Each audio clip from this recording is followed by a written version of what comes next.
was a weird week because it was, it was just a heavy week, right? Mm-hmm. And then Friday came, and I was like, oh, well, thank God it's the weekend because I need some time off of work. Woo! I'm about to change my whole mood. Here come my positive vibes.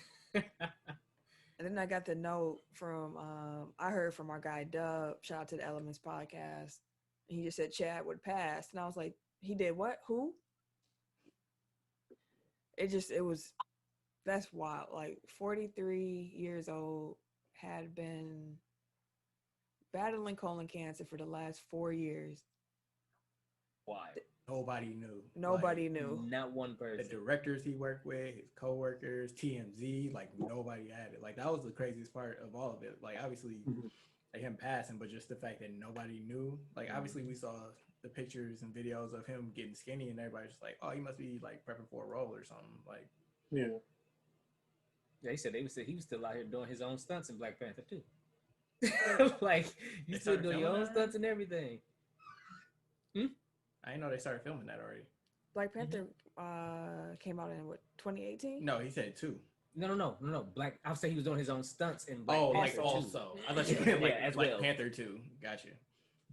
But yeah, like rest in peace, Chadwick Boseman. Like that man, that brother had just class. Like he carried himself in a way that was just real dignified all the time.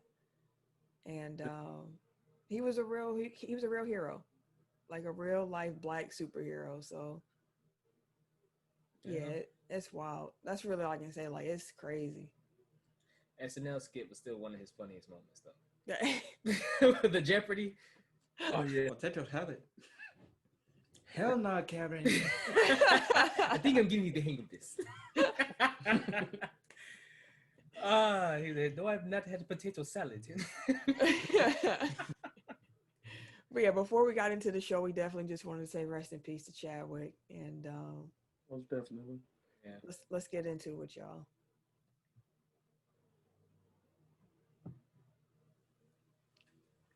Welcome to episode 164. We have been doing this a long time, y'all. Of Technical Foul, the sports podcast you never knew you needed.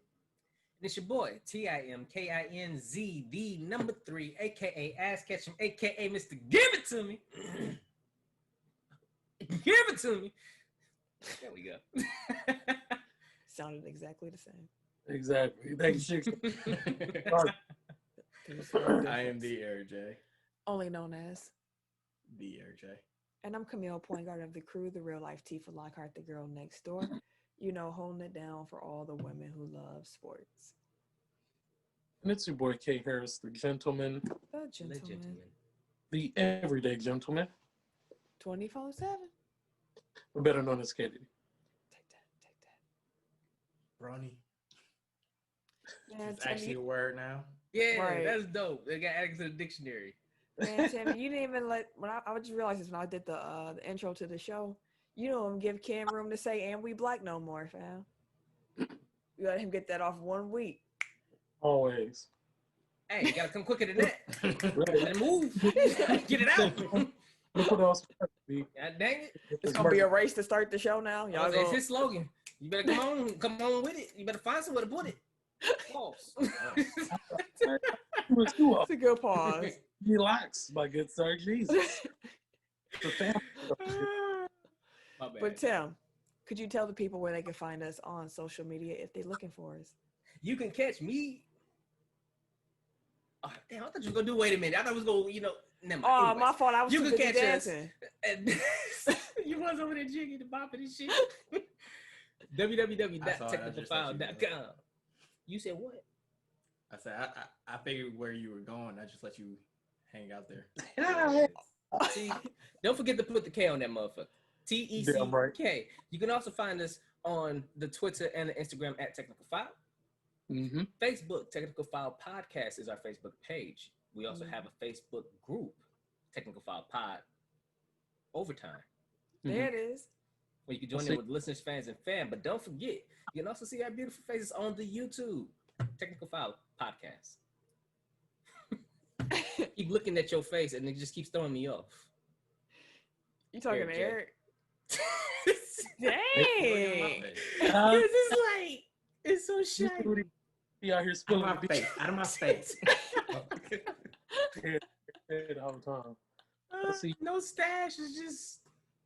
That's He what's close to the whoopee. different. He close to the whoopee now. That's what's different. I was looking at his face too.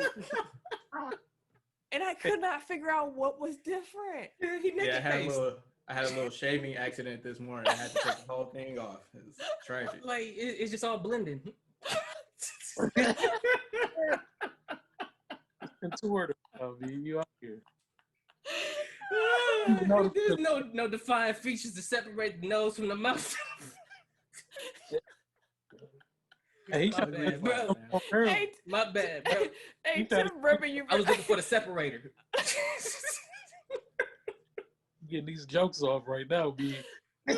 No 5 o'clock shadow, no peach fuzz, no Tim nothing. Malik got a ribbon. thicker mustache than that shit. Porn stash is ripping my facial hair. What the fuck Hey. kind of shit is that? Listen, that shit is weird, bro. Just keep looking at you, all. Hey, who got the next part? Keep going before Tim Sorry. just rip you the whole show. I'm just fam. looking I at can't it. take. I It's can't, like looking at the mole and shit. Just be staring at his face. man, so much. Sorry. It's funny because Tim ain't never do this. Like Tim never does this. Sorry. This is one shot. He's really Everybody- taking it. Like he's If- really taking it. If he looked like this next week, it'll be number 2. And it's so funny because I didn't realize what was different until Be he a said it. That's why it's so funny. We'll see. Hey, you act like you missed a potato head, like he can pick take it off. Damn, he took the whole mustache off, put it to the side. Hey, instead of leaving a mask, this nigga be leaving his mustache in the car. He left the mustache in the crib. Hold on, baby, let me go. Hold on, baby. Let me give him You're a like, at least Ken shit funny. Like,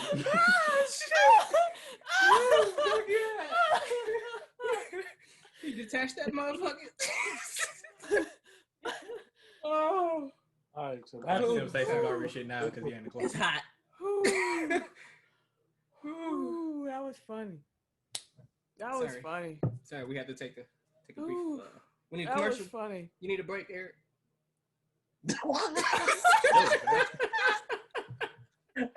You act like you was roasted and shit.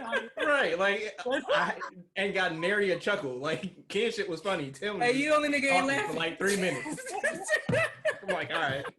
This nigga asked you, "Hey, bro, you Hey, the It's people, if you're watching the video, you will see that Dooch has also been laughing this whole time. Yeah. If you were listening, it sounded like he, listen. That was funny. If you need a break, I'm sorry." Sorry.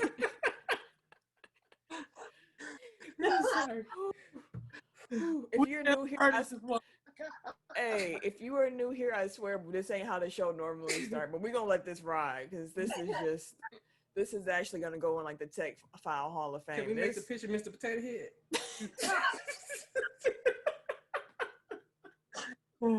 Yeah. Yes, we can. It feels good to laugh this hard. It's fitting.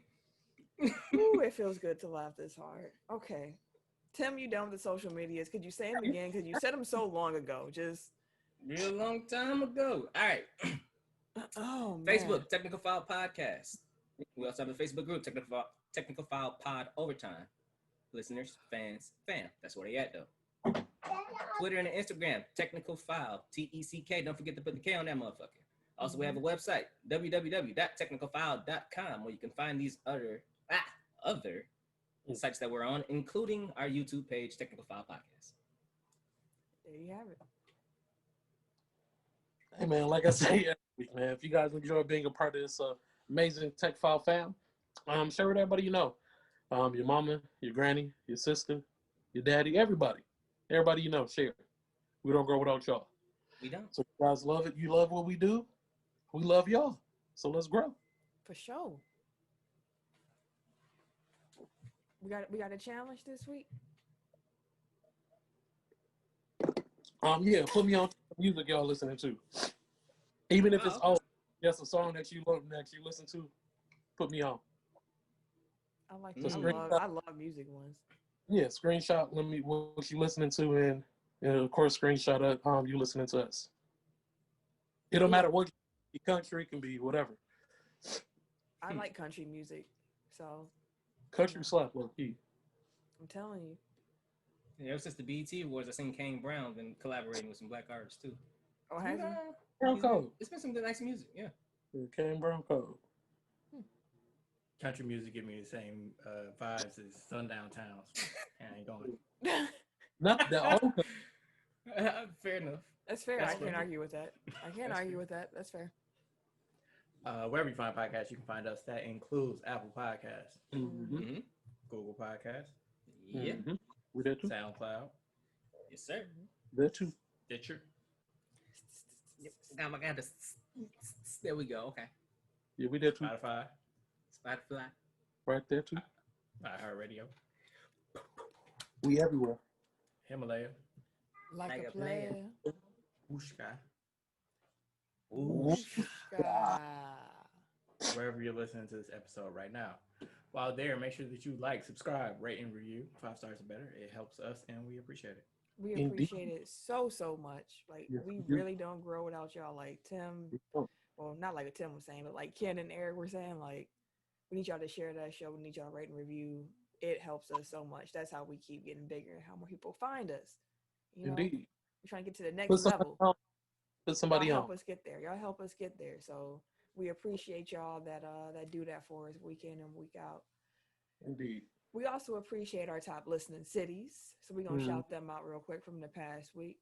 In the number 1 spot, the hometown, Milwaukee, Wisconsin.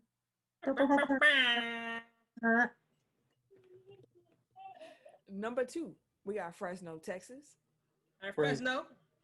I'll see y'all. Number 3, we got Seattle, Washington. Okay, Seattle. Number 4. Number 4, we got Chandler, Arizona. Oh, Arizona, what up? Number 5, we got Janesville, Wisconsin. Okay, Janesville. Up north. Number 6, we got Chicago, Illinois. Chi-town. Always showing love. For sure. Number 7, we got Charlotte, North Carolina. Okay, Charlotte. Where Texas at? There's number 2, Number fam. 2. Texas. Who was number? It was Fresno. Oh, shit, okay. Fresno. Yeah. Number 8, we got Miami, Florida. All right, Miami. Miami. Yes, sir. Number 9, we got Upper Marlboro, Maryland. Okay. All right, Maryland. Number 10, we got Germantown, Wisconsin. Right around the corner. What up, neighbor?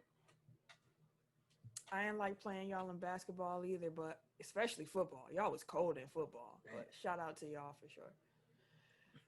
International listeners, Eric, I hope you got your languages ready. They include Belgium. Belgium. Oh, I can't even hear you. Can you hear me now? Yep. Good. Saying I don't know what they speak, so I'm just say hi. Hello. The United Kingdom. Hello. Hello, And, bruv. and Spain. Hola. Hola. ¿Cómo estás? Buenos dias. I wasn't asking you. I was asking the listener in Spain. But it's nice to know that you're doing well, friend. You ain't going for that? You ain't. I just said good morning, bro. Me gusta. El tango en la biblioteca. Donde es la biblioteca? Pesones. Anywho, before we butcher any more of the Spanish language, Mm-hmm. Y'all be talking about me in this French. you put Tengo on a los gatos whole. en mis pantalones. What's in your pants? What you talking about? Wasn't that in Blue Street? Like he said he got a large cat in his pants. I haven't seen Blue Streak in years. Turn around. My mom loved that movie. That was my show. That was my movie. I said show. That was a good Anywho. move. Let's get into the topics of the week. So we're just gonna lead off with the biggest news story from the past. And fellas, y'all just join in and telling the story because it's a lot of different pieces here, and there's no way I'm gonna have the whole story down by myself. So For sure. This has been the longest week ever because I didn't realize Swear. it's the first time we've talked about it. It happened on what, Jesus Wednesday? Christ. Yeah. Yeah. yep, Yeah. That feels like it was like 2 months ago at this point. This has Jesus been Christ. the longest year. Yeah, facts. The longest year. So on Wednesday, the Bucks are supposed to play Game 5 against Orlando Magic. You saw Magic players warming up. If you're watching Fox Sports Wisconsin, you know, if you were here in Wisconsin, you saw, you know, the normal crew talking about it, Zora, Jim, you know, Marcus, they're, you know, just chatting it up. And then as they're showing the court, you don't see the Bucks players anymore, like in real time. And if you're on Twitter, you're seeing all these tweets come through, and the tweets are just like, the Bucks aren't on the court. There is word the Bucks might boycott. And that's the word they use, boycott. I want to make that clear in this moment. And the time hits, the Bucks ain't out there. The Magic are warming up, kind of looking around like what's going on. Eventually they walk out. Eventually the refs walk out. And the news comes out officially that the Bucks decided to boycott the game. And they were boycotting the game. We come to find out later. In real time, we didn't know why. But George Hill individually felt as if he could not play basketball that day. He had been thinking about it for some time. Told coach, talked to him about it, and, you know, took a couple hours to think about it, see how he felt, and he decided that he couldn't go. He didn't want to play. He let the coach know. Coach knew, but he was kind of hesitating telling his teammates because he didn't want to make them feel pressured to do anything. So right before game time, he tells his teammates, hey, you know, I'm not playing. I don't really feel it in me. Apparently then Sterling Brown also said, I'm with you. I'm not playing. And at that point, Giannis stepped in and said, if y'all not playing, I'm not playing. And the team decided together that they were not playing basketball that day. And instead, they spent that time trying to find justice for Jacob Blake. And they also were able to make a phone call in to the Wisconsin State Legislature in that moment. They talked to Jacob Blake's father, and they chose to put out a statement after the game, a unified statement, in which they talked about the fact that they wanted to address police accountability, police brutality, and the criminal justice reform in some way, shape, or fashion. I love the line, I don't remember it exactly, but George Hill mentioned something along the lines of, as athletes for the city of Milwaukee and the state of Wisconsin, we're expected to perform at a high level every time we come out on this court, day in and day out, even off the court. We expect the same from those who represent us in the law. And I was like, facts. Fair. Like, facts. Everyone is expected to go to their job and do the very best of their ability every day and day in and day out. And to see that our legislative branch is just sitting here like, no, on some biased, you know, bipartisan bullcrap is like, it's disappointing. Yeah. Once they find out the Bucks weren't playing, and that they were trying to forfeit the game, the Magic said, we do not accept the forfeit, and we ain't playing either. After that news came out, the Rockets and Thunder, they were like, well, we ain't playing either. Like, they not playing, so we not playing. And then, of course, the Lakers and the Blazers were like, and we ain't playing either. You know, they felt that how could they play after what the Bucks did? Meanwhile, the Bucks were apparently doing this just thinking of it like they didn't expect the snowball. They literally thought they would just give up a game and then the rest of the day would continue as was. They didn't realize they, you know, it could have been a bigger message. And that's how things happen sometimes when you just feel in a certain way. You worry about the right now. You don't think about the ramifications that it has. And it didn't just affect the NBA. The WNBA stopped. They put out a very powerful unified statement. They had a whole video coverage of it as well. I believe it was the Mystics walked in with T-shirts that spelled out Jacob Blake's name. On the back, it had 7 gunshot wounds. Like, they also had like a unified candle vigil, and like they were doing plenty of work. Baseball games were postponed after the Brewers came in and said, we see what our brothers, the Bucks, are doing. We're not going to do it either. I believe they're playing the Reds that week, if I remember correctly. And they were like, well, we're not accepting the forfeit. We with y'all too. And it kind of dominoed from there. There were games as the leagues had postponed. The MLS didn't play games. The NHL did play games that night, but the next night they went on strike. Damn, You had soccer. NFL practices getting canceled. Yep. Like it snowballed everywhere, which is wild to see. Actually, it was kind of it was a positive. It was a positive to see, but it was interesting how our squad, which I like you said, I was real proud of them for doing it. I was super proud. Kind of took lead on that, and yeah, it was wild. And then they had their demands. Yeah, I mean, sorry. As we went into it, like we said, there wasn't a real plan at stake. Like they just knew they weren't up to playing, and they knew why they weren't playing. They were trying to do something, but some things did come out of that. As we mentioned, the Wisconsin State Legislative, they actually they met. Is it today? Yesterday? I think it was yesterday when he gavelled in and gavelled out. Yeah, nothing got done, but it has attention on it now. Like, just to put it into context, like the Wisconsin State legislature has not passed a single bill since before March.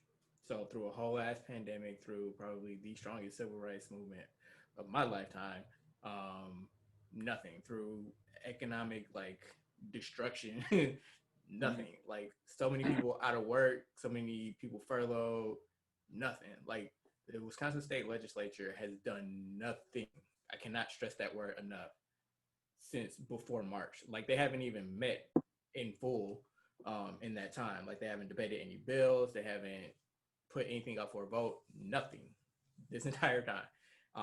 And that's all because they have like gerrymandered the fuck out of the state to where Republicans are in power, and they just refuse to act on anything that the Democratic governor has on his legislative agenda. So anything.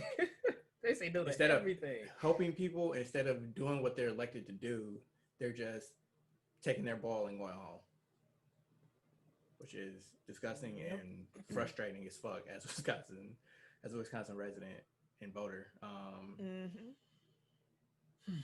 My just is the same legislature that stripped the incoming governor of numerous powers that he had, or that the office had under Scott Walker as he was coming in. It's just dirty ass politics all around. And, you know, like Trump obviously gets like the brunt of our angst and our frustration, but like this is an entire party that is hell bent on failing to govern. Like they're just choosing not to. Like they started under Obama, like they were all about obstruction, then they get voted in and they just choose not to do anything. So it's also just really hypocritical. Like the hypocrisy that you see within them it's ridiculous. But I don't even want to dive into that because that could be a whole other podcast. Robin Voss is like the biggest I don't know, roadblock to all of this. Like he's either a Senate Majority Leader or the Assembly Leader. Either way, he's like head of their Wisconsin legislature coalition. So if you want to direct your anger towards anybody, like write his office, call, do whatever, put pressure on that man because he's destroying the state of Wisconsin. Speaker of the state. Thank you. The NBA and the NBPA, they put out a joint statement about action that they would take. So one thing that did occur with this strike was that the NBA decided to take some more action. They agreed, the NBA and the players, to have a social justice coalition. And that coalition will be focused on a broad range of topics, which includes increasing access to voting, promoting civic engagement, and advocating for meaningful police and criminal justice reform. In every city where the franchise or the league franchise owns and controls the arena, the team governors are going to work to make sure that facility can be turned into a voting location for the 2020 general election and allow a safe in-person voting option for communities that are vulnerable to COVID. If the deadline actually already passed with that and they can't register as a voting site, then the team governors are going to continue to work with the local election officials to find another issue related to election to use the facility, which could include voter registration or ballot receiving board. So, And the Fiserv is already Fiserv in Miller Park is already registered as voting spots. All right. Yeah. So Fiserv Forum was already a voting site. Like they announced that back in June, I believe. yeah. But they were this week announced as early voting locations, so people can go early, like before election day, to submit their ballots at those two locations. I mean, to be quite honest, like this is something that probably should have happened a long time ago. Like if like these buildings are funded by public funds, so there should be like civic uses for these buildings that don't necessarily generate income but can be used to facilitate things like around the city. So I mean, it's a good step, but the owners do need to do more. Like, and I'm proud of the players for putting pressure on them, but they're like I said last week, like these are people that are in the rooms where like all the decisions are made. Like they're the ones funding different candidates, they're paying for lobbyists and stuff like that. So like these are the people that you need to be putting pressure on, because like they can either give their money, or they can talk to the people with even more money, or their rich friends or whatever. Like they can get shit done way more than like grassroots efforts can. Which I mean is a sad commentary on the state of U.S. politics, but it's real. You know what I mean? Yeah. The league is also going to be working with players and their network partners to create advertising spots throughout the NBA playoff games, and those will be dedicated to promoting greater civic engagement in national and local elections and raising awareness around voter access and opportunity. Players felt like, they took a knee, they were doing all this other stuff to bring attention to it, but now they're not even showing them kneeling anymore. Things are getting cut because people want to talk about basketball a little bit more than they want to talk about those issues. So they wanted to make sure to draw the attention right back onto some of the things that they were in there protesting in the first place. Like one small example of that is like they had Black Lives Matter t-shirts on like the ball boys, or like the people that like mop up the sweat and shit for the seeding games. Then once the playoffs started, they stopped wearing them. So it's like, oh fuck that, bring the shirts back. Like you bring can't that back. Right. So yeah, it's an example of like the things that they're talking about. Yeah. That pretty much sums up that they're playing basketball again. We're going to talk about the playoffs a little bit later in the show. There was some scuttlebutt about LeBron's role in all of this and how he reacted, given that he is the face of the league. Scuttlebutt. Hey, that's the right word to use. Look it up. And also, I did find that interesting. Like all the report. First of all, like there were way too many leaks coming out of that players only meeting. Like as the meeting is going on, like Woj and Zach Lowe and everybody is like, "Oh, this is what just happened. This is what just happened. These people said this. They're considering not playing." Like before the meeting even ended, like there were like 15 different reports about what's going on in the meeting. Like keep your shit in house. Like all of that getting out into the public like really made things look worse. Like people seeing that the players weren't like they're behind the Bucks, but they were upset with the Bucks because they felt blindsided, or whatever Pat Beverly did or didn't say to Michelle Roberts. Like everything, like that's a highly emotional situation where people are going to say things or are going to express feelings that don't necessarily reflect 100% like how they feel, or at least like once they have a chance to calm down, like what they would want out there. So like again, like if you're having a private conversation, keep that shit private, man. Yeah. That's Sips. Yeah. But like you can tell LeBron's team went in the overdrive after, because like so many articles were written like, here's what LeBron was thinking, or here's LeBron's side of the story, or LeBron pissed everybody off. Which one was it? Like, was he mad? Did he piss everybody off? Was people pissed at him? Like, what's up? What's like good? my read of the situation is just that he always wants to be like at the forefront, and he sees himself as a leader. So the fact that he was expected to kind of fall in line with something that was kind of out of everybody's control. He ain't like that shit. So he wanted to, exert his Power. for lack of a better word, yeah.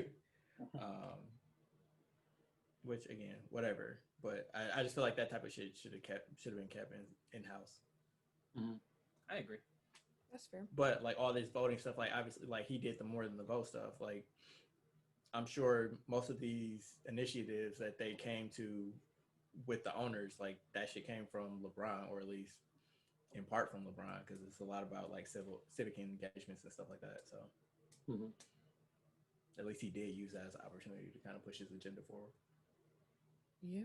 He brought back the old school voter die t-shirt too. I saw that he was wearing that in practice. I was like, oh, you did he? Hey, for what though? I was like, that's a straight throwback. That's a throwback. I remember them shirts. Vote That was a or crazy die. campaign, man. They kept That was a crazy campaign. John Kerry, like Yeah, John Kerry. He used to be on V100. Hey. Ooh, Lord. Anywho, they're back to playing basketball, as I said. Michael Jordan apparently played a larger role than most would have expected in helping the owners and players have a good channel of communication. He was apparently like a liaison between the two, even telling the owners at certain points, like, just listen to what they're saying right now and just chill out and listen, and we can get somewhere. why representation matters. Like having people in the room matters. Exactly. Because if it's just 30 white dudes on the call, like this shit could have went sideways. Very, Yep. very, like no understanding whatsoever. And also, too, before we move on, the head coaches and executives from the Cleveland's 3 major sport teams, they actually put together a sports alliance. So that's the Cavaliers, the Browns, and the Indians. And they're working to develop and sustain, they're working to develop a sustainable and direct strategy to address social injustice facing the city of Cleveland and all of Northeast Ohio. I can't say exactly if that is a catalyst from what we just saw with NBA striking, because they announced it the day after. To me, that makes me think that they have been talking about that, for a little minute, and they happened to announce it then. Maybe they rushed into the announcement, before they actually planned to do it, but I'm glad to see it done. I also read that Bucks GM and Brewers GM have been talking to each other, actually, a little bit more about what they could be doing together in the community. It's dope. The Washington football team is back in the news again because they can't help but be in the news for negative things. Eric, could you go into your least favorite franchise's latest transgression, please? I thought they was winning you back, but then this came out. Well, he already said we will win them back. Oh yeah, that's right. I'm his lawyer. Y'all need to fire that like man. this might lead to it. But yeah, so a former Washington football team employee told the Washington Post that a former executive instructed for a behind-the-scenes video of team cheerleaders during their swimsuit calendar shoot be made for Donald. I was about to say Donald Sterling. Daniel Snyder, who is the owner of the team. Snyder's come out and he denied that he didn't really deny that it happened. He claims that he had no knowledge of it happening and it wasn't made like for him. It was to get somebody else for him. But he took responsibility for the culture of the organization, and if this did happen. But then he went on to kind of call the article itself a hit job, and like it was a very mealy-mouthed denial, if that makes sense. So you did that shit, but you ain't gonna say you did that shit. But you ain't gonna Kind not of say says you he didn't do that shit. Didn't, but he did. Like he said he did it, but he not saying that he did it, but he not saying that he didn't do it. Yeah, he's saying like, I take responsibility for the culture of the organization. No, nigga, that's your calendar. We know that was for you. I mean, like obviously this isn't even the first time that like this isn't the first time that stuff has come up about like the cheerleaders and kind of like the front office leadership of that organization, and sketchy behavior. So yeah. I'm sorry. I shouldn't say I'm starting to think, but obviously, like where there's smoke, there's usually at least a little bit of fire. So, yeah. Yeah, well, we're going to keep this not positive news moving going forward. One good thing that did come out about Washington is that they're renaming the streets by their either headquarters or their stadium, after Sean Taylor and Joe Gibbs. So, Oh, Oh, that's tight. that's dope. That's tight. People are still up in arms about the name. They still tripping about it. Look, for God's sake, just give us a fucking nickname. Like, I think Washington football team is cool. Like, I do too. Like, it has a nice ring to it. It'll grow on you throughout the season. I It'll be agree. fine. We've been saying it for 7 years, and it sounds perfectly normal to us to hear that as a football team name. 7 is a long time. Yeah. Bengals player Mackenzie Alexander, he left the team after his father was reported missing. So the Bengals player, he was arrested on account of battery. Now, NFL Network reported that he was arrested after allegedly confronting the man who left his father behind while on a berry picking trip. The good news is that his father was found alive and in good health. So he had to whoop his ass, old dude ass, for leaving his dad. That's what it sounds like to me. that's what it sounds like. Like, he left my pops where? But all right, don't worry about it. Don't worry about it. I come see you. I catch you in traffic. allegedly, that's what happened. I mean, allegedly, let me just throw it in there. But yeah, allegedly. not to make light of the situation, but is berry picking a thing? Like, I was unaware that, like, that country thing, or they don't. You can go pick berries like strawberry fields and shit like that. Can't you do that? I mean, yeah, I would say like farmers, like a lot of people are hired to come work. Well, no, I mean, like, it sounds like it was like a trip of leisure. Like, Yeah, like it's like an activity that people go on. Oh yes, I mean people go apple picking, strawberry picking. Yeah, it's a thing. It's a definite thing of leisure. Interesting. I got a joke there. I'm just gonna leave it though. Now let it That laugh fly. to keep from crying. Huh? I said let it fly. Oh no, it's about cotton picking. Oh shit. Okay, leave it. Oh yeah, no, okay, we don't leave that. We don't leave that. I know.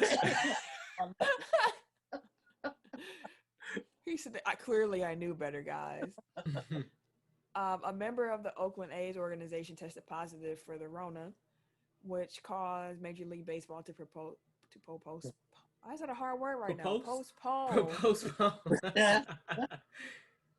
So, yeah, the team's game on Sunday against the Houston Astros. So, sorry for the horn. I don't know what's going on outside my house right now. But, yeah, that's proposed. So, MLB still got some things going on that, they got to work out. Well, we're nearing closer to the end. The trade deadline just happened, so. Yeah, so, I mean, they're going to keep moving forward, but that must be a train. I don't know if y'all can hear that, but it is annoying me so bad. All right. Ken's boy won an award. I mean, I guess it's good that. Oh, go ahead. Oh no, I was just gonna say, like, I guess it's good that they don't have fans in stands right now, because the rate at which they're canceling and postponing games, like, will be a logistic. Yeah, like, I mean, right now, like, they're only pissing off like their TV partners, but like they're happy to have any type of content, so they'll be all right. But yeah, interesting times we're living in. Facts. But Ken's boy won the most improved player award. Oh yeah. Brandon Ingram. Ken's been saying it since the beginning of the season. So Ken, I'm gonna let you have a little victory lap. Go ahead and congratulate your boy. Thank you, man. Hey, man, you've been putting in work, bro, since you was in LA. We gave up on you a little too soon, like I said. But I knew, man, you was gonna prosper and get better, bro. So it's time for you to shine. Time for you to become an all-star, get even better, yo. So keep doing your thing. The only time I want you to lose is when you play against the Lakers, bro. Ain't nothing personal. Fair enough. This contract should be coming up soon too, ain't it? I believe. Yeah, eligible this summer. Yep. For an extension. Reunite. Actually, no. Actually, I think that he's a restricted free agent this summer. Mm-hmm. It wouldn't hurt y'all to have a Brandon Ingram. I mean, a shot creator, they need one. Yeah, shot creator, somebody else to go get a bucket outside of the AD. They couldn't pay for him, but yeah, they need one. But they could use Ingram. Oh yeah. They can't afford him. Kuzma so trigger happy right now. It's like, bro, relax. He bro. pulling up, bro. Damn near from half Oh, court. bro. Relax. Full court in the pool. Like, damn. All right, cool. Like, You you got got like great, that? bro. Like, chill out, bro. Just in case y'all have a TV near you, you wanted to put it on mute. The Utah-Denver Game 7 just kicked off. Just letting y'all know. For sure. Yo, that's been going down. Man, We almost there. It's but been enjoyable. Vince Carter. Okay, Vince Carter joined ESPN as an analyst. So shout out to Vince for Shout out, the new gig. I hope he excels. I'm curious to see how it goes. Really good on TV. Like he's called summer league games in the past. Like he's good in studio. I think he fits a little bit better with ESPN than he would have. At least studio wise, like he fits in better at ESPN than he would have at Turner. Like he's a little too laid back for Turner. Yeah, they be turning up over there. Yeah, they need us. And Shaq. They need to hire us for their unscripted podcast. What they need to do. Get rid of the steam. I mean, you can keep the steam room for, like. Y'all hear? Y'all listening? So may make this happen. What up? Y'all listening?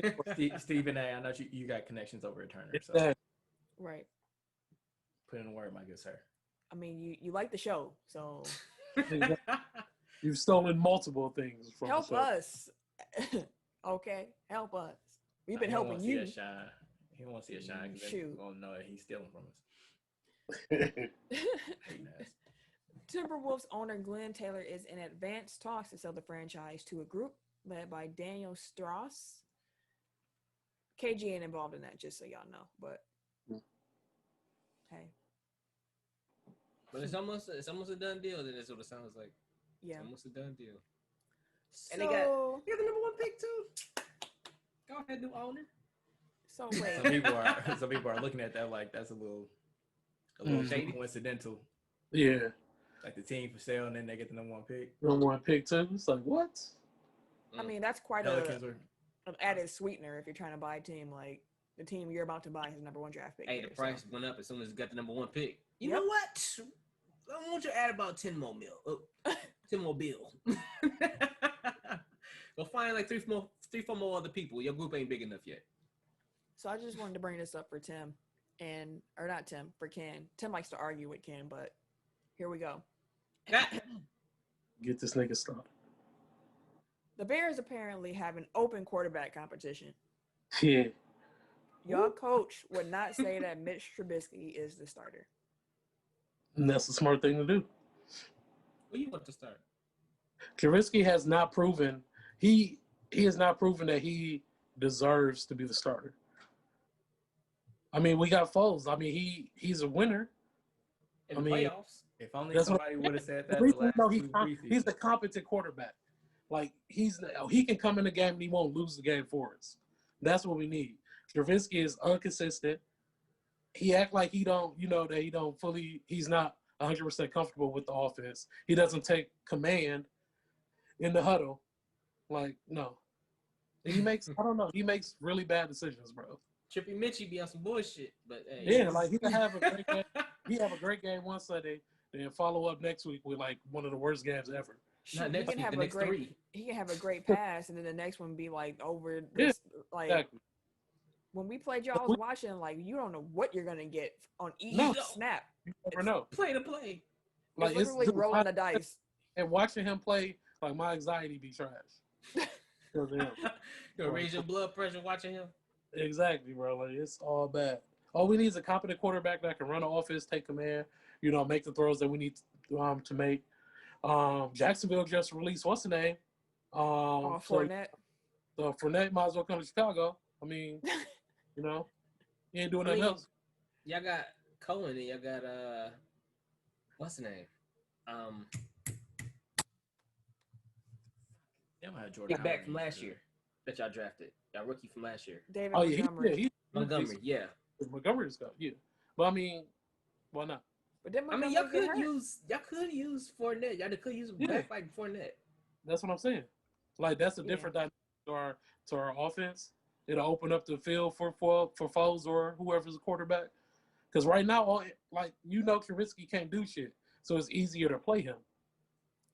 Apparently, the betting favors to land Fournette is the Chicago Bears. So, Oh, really? Oh, Because yeah. I really was trying to rack my brain on who could use a running back. I'm like, it's a lot of running back by committees in the league right now. Yeah. A lot of them.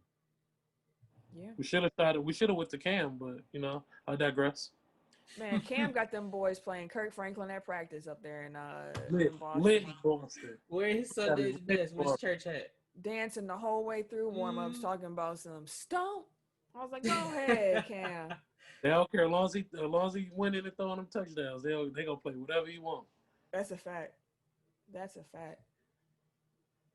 So we'd want to take the time quickly to just say rest in peace to a couple of more gentlemen who passed in the last week. It's like this has been a long week. It has been. Rest in peace to Luke Olson. Rest in Mhm. peace to John Thompson. Rest Mhm. in peace to Clifford. Uncle Cliffy Yeah. Robinson. Like, it was just one thing after another all week.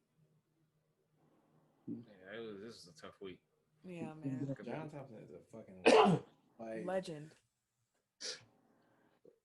Like I agree. Like Chadwick was like a real life superhero, but John Thompson was also like a real life superhero. Like I, I feel like so much of like the narrative around him is shaped by the media. Like him being like a proud black man, like was vilified in the 80s. It feels like. Mm-hmm. Of course it was. And it's like one of the things where they're like, why is he so mad? It's like, I can tell you a million reasons why he's so mad. So like, it's like we've told you a million reasons why. Like that's one of those things where like as I became older and wiser, like I realized like just how like impactful he was, and I don't know, like I don't know, like I don't even have anything to say. Just rest in peace. Like he's a fucking legend. Like seriously. If you don't know about John Thompson, read about John Thompson. Look him up. Like we did last week, we're going to come back up with the radio. So, Ken, would you tell the people who are new here what the radio segment is? Yeah, radio segment. For those of you that don't know, it's a segment where we play a song that is sport adjacent. It's written, composed, produced, performed by somebody in the sports realm. Tim is our DJ. What's red? Tim is our DJ. DJ, give it to me. Give it to me. And this is our backstage production meeting. Namaste. Amen, amen. This is where I tell the guys what song we're playing for the week. Y'all already know because y'all read the episode notes. Unless you're like Tim and you don't read those and you just click play. No, I'll be reading them. Oh, now you read them? Okay. Now, this week's song is going to be by Zoe. And if you don't know who that is Lonzo Ball. Hey. And the song is called Dunk Off. Now, I'm going to tell y'all why I picked Zoe this week. It's because Brandon Ingram won the Most Improved Player award. And he don't do music. But him and Zoe are real cool. Yeah. And Brandon Ingram liked Zoe's music. And Zoe was on the call when they told him he was becoming the Most Improved Player. So, we're going to play Zoe music. Shout out to LaMelo. He signed with Puma. He got a yes, signature. sir.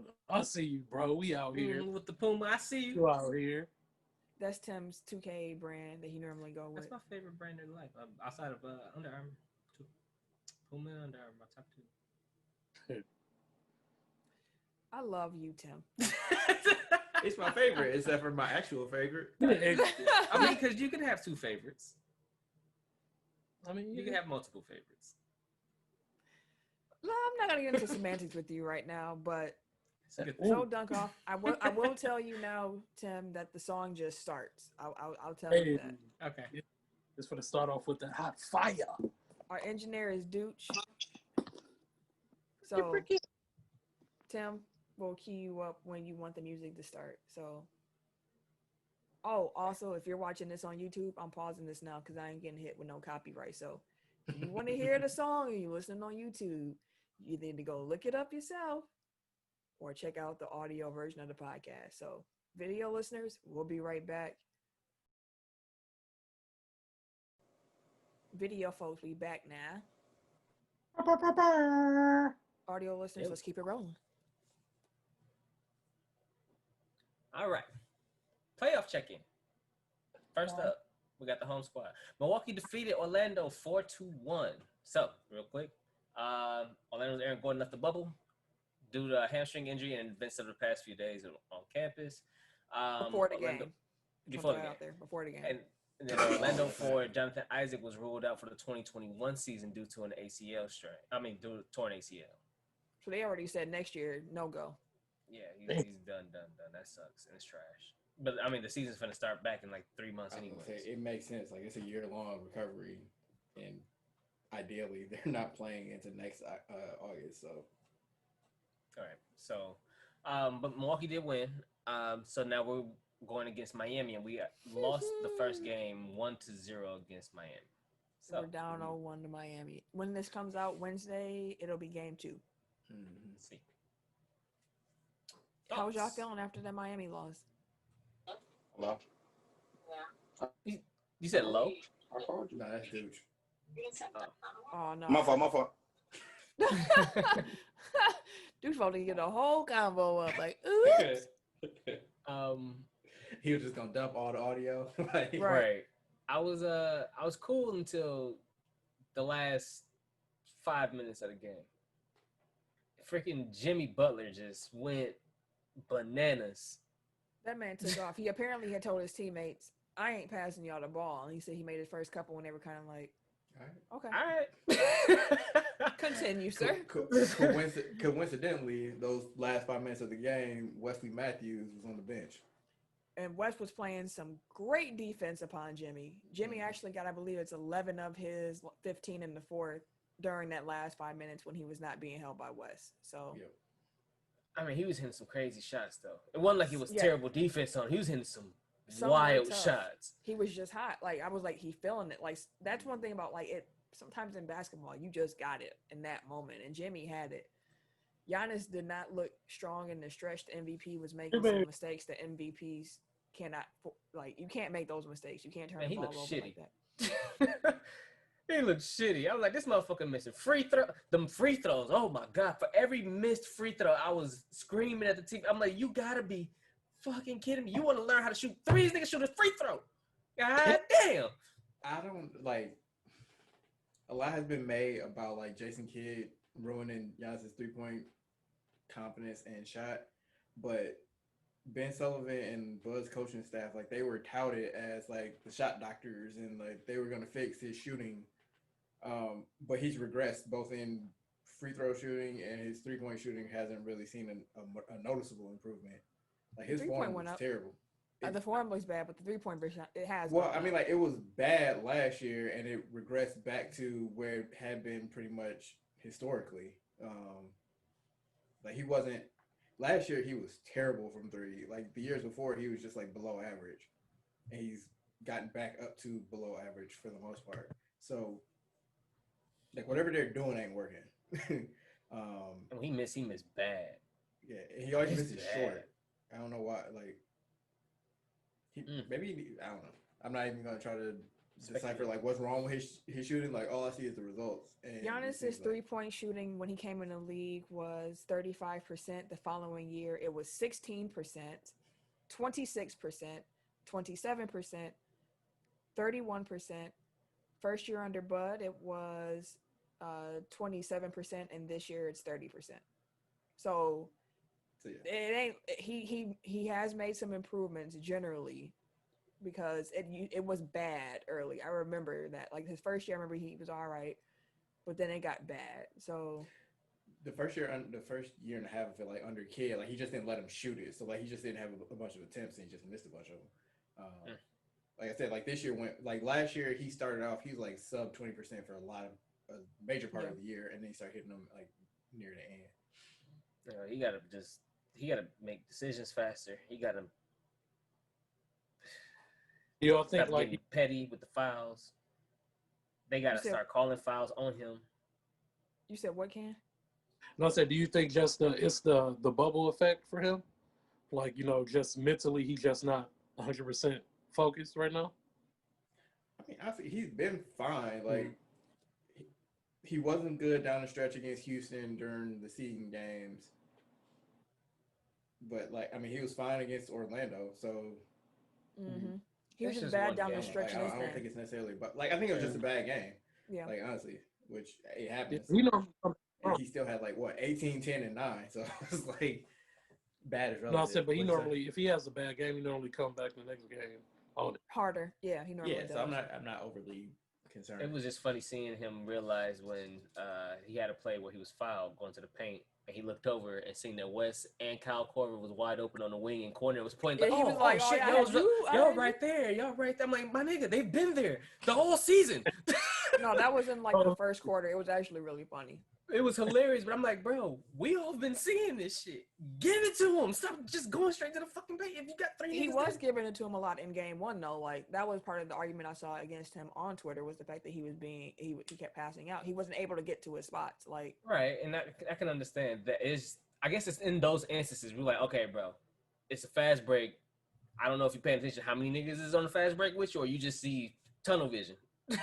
What? But sometimes I'd be like, it's the easy pass, is the duck off right there. Your man's in the corner wide open chilling. And he'll instead, try to do a spin move or whatever the case may be. And he's it'd be not wild, perfect, or but he'll he's learn. also not bad. Like it kind of seems like True. you're framing as if he has no ability to pass out of a Right. drive. No, I'm and not that's how framing the it that whole way. offense has been. I'm not shifted. framing it that way. That's how it was coming off. I'm just letting you know. Like, if that wasn't your intention, that's how it was coming off. No, I'm I letting know you that he has the ability to pass and move the ball. It's just, I feel like there are instances, or he has moments in the game where he has lapses of when his decision making just kind of goes out the window sometimes. He'll have stretches where you'd be like, bro, okay, what are we doing here, Giannis? Not saying that's all game, not saying that's him in general, just he has moments where you'd be like, okay, you really didn't see that, or you really wanted to go kick it here, or he's just indecisive. Like you can see he may have wanted to pass, but then he didn't, or he may want to win up, and then he decided to want to pass last minute. It's just different stretches, and those stretches kind of stand out when we're having these rough spots. I kind of disagree with that, I think. Just because I feel like he's usually, I don't want to say too decisive, but it seems like he makes up his mind. Either I'm driving a score or I'm driving a kick out. And he isn't necessarily like, he doesn't adapt on the fly as much as I would like him to. But I don't think it's a problem of like, I'm not sure what to do here. It's just like, I made my decision before I drove and now I'm stuck. That I would agree with more. Fair enough. But who y'all got in the series, Milwaukee or Miami? Milwaukee, fuck. A lot of the things that went wrong with Milwaukee in the first game, I feel are correctable. If they were things where I felt we were getting out schemed a lot, or I will say we looked like we were in worse condition than the Miami Heat were. Like Jimmy Butler by the end of that game looked like he could still play another quarter if he really wanted to. And Chris Giannis was looking kind of like, I'm laboring a little bit, which was one thing I was worried about with Bud in the playoffs. I was hoping in the first round he would actually give them more tick so they could get their bodies in shape to be ready to play heavier minutes as the playoffs went on, because we're going to need them to. But he was still going 10 deep in the lineups, and I was just like, okay. He did that in this game too, in the first game against Miami, and I'm like, I know Bledsoe was hurting this game, but come on. Like, he actually did play Giannis and Chris, I think 36 minutes apiece or somewhere around there in this game, which is more than they're accustomed to, which would explain why they looked so labored at the end of the game, which goes back to my original point. But I have faith in the Bucks still. I tweeted after the game, essentially, like, Giannis has to be better, Bud definitely has to be better.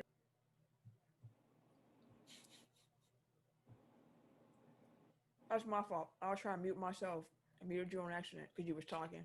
My fault. Good Lord. You want to try to get that?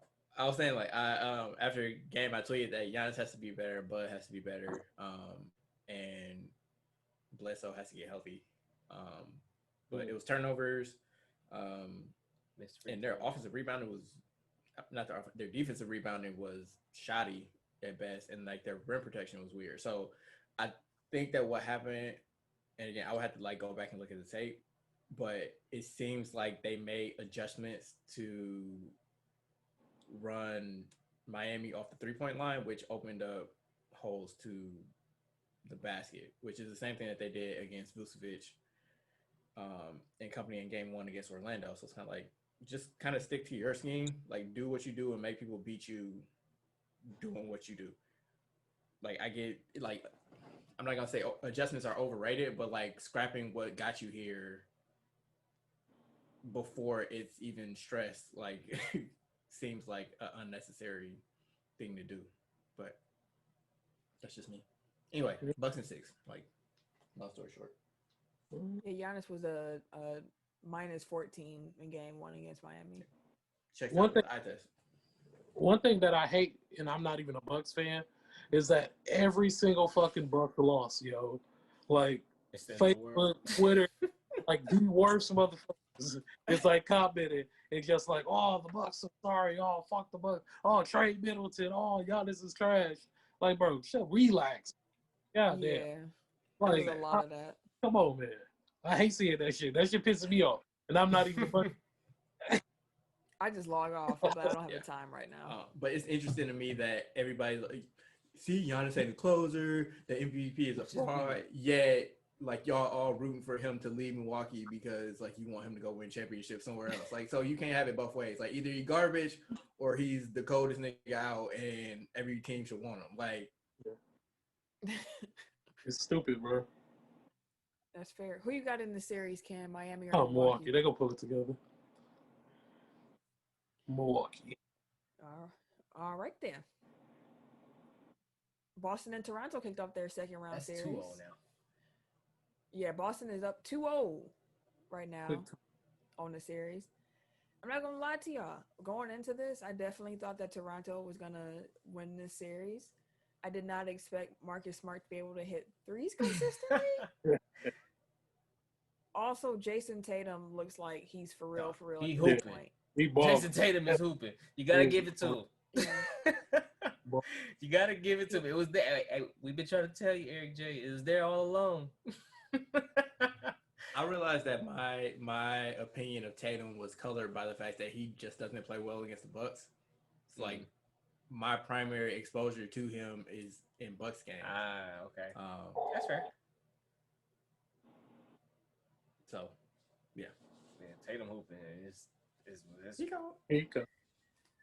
But also, Yeah, like, one he's thing I definitely noticed, good. like, when Siakam got into foul trouble early in game 1, like, as deep as the Raptors are, like, their top end talent, like, who can get them a bucket at that point? I'm like, and even Siakam was kind of shaky to begin with, but, like, taking him off the floor, like, their bucket getters their bucket getting ability goes down.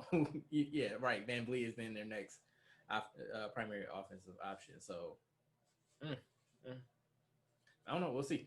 Because I still have, like, Toronto, I think, still has the better coach.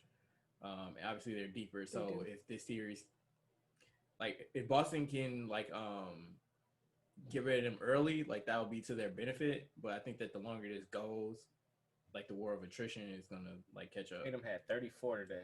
Like, if Boston's starters like play 40 minutes a game, like, that shit gonna catch up. You know what I mean?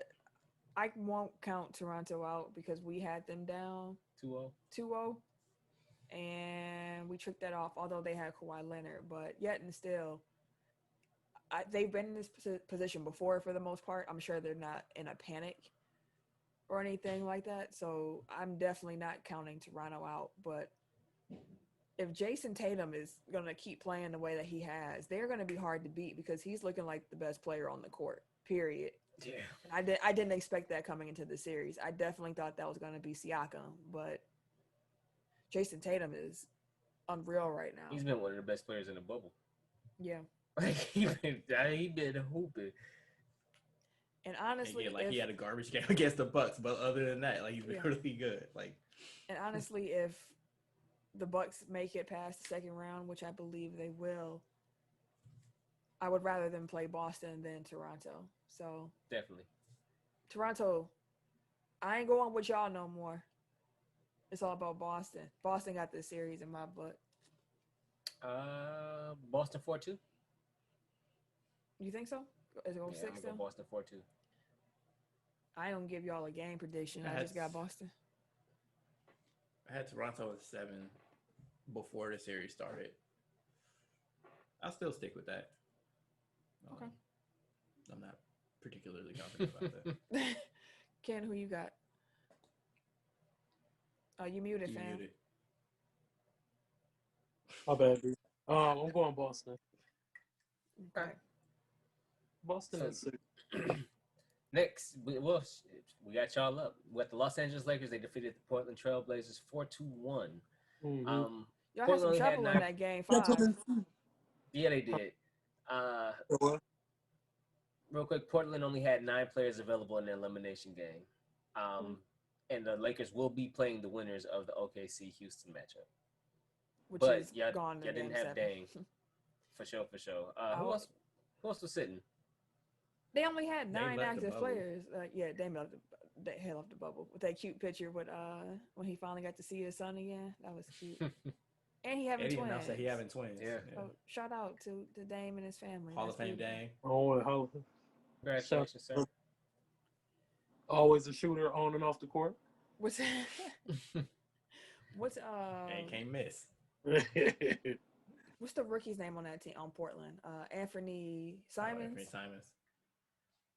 He was sparking. He was like, ain't no one else out here. I'm about to be pulling. McCollum He was still dropped there. like 40 plus last year, like in the last game of the regular season last season. Like they sat all their starters and he went for like 40, I think. So he's a bucket getter. Yeah, Given but as a primary option, like I don't know how good he is, like off. Bucket getter.